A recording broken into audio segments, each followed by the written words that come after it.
Récemment, Nawel Madani a sorti sur Netflix sa première série appelée Jusqu'ici tout va bien. L'humoriste, qui a participé à l'écriture et la réalisation de la fiction, en est le personnage principal, celui de Farah, une journaliste pigiste pour une chaîne d'information qui rêve de présenter le journal.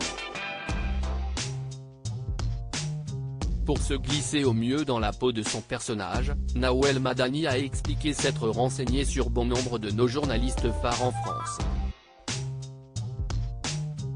C'est à ce moment-là qu'elle a fait une découverte sur Anne-Sophie Lapix, le visage du 20h de France 2.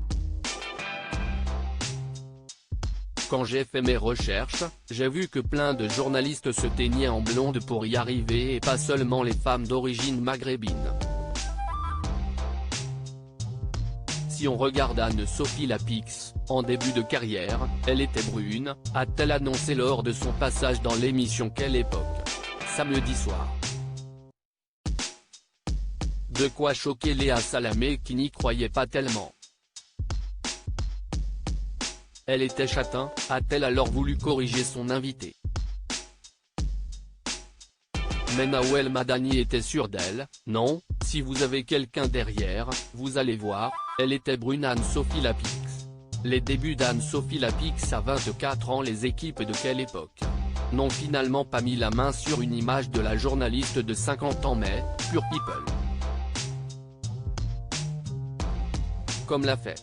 En effet, à la suite de cette séquence, une petite recherche s'imposait.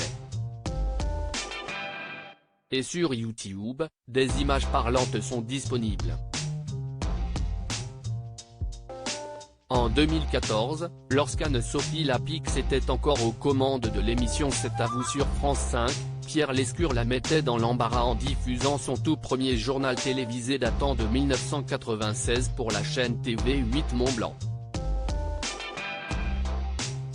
À l'époque, elle était âgée de 24 ans et fraîchement diplômée de Sciences Po Bordeaux et du CFJ de Paris. Et comme l'a souligné Nawel Madani, elle était belle et bien brune. Voir notre diaporama. Qu'elle se rassure, Anne-Sophie Lapix n'est pas la seule à avoir été interpellée sur sa jeunesse dans Quelle époque. Bruce Toussaint, invité de l'émission samedi, a lui aussi eu le droit à un petit retour en arrière. Ce fut l'occasion de le découvrir à l'âge de 21 ans, à ses tout débuts sur Canal+ et à une période où il était mince.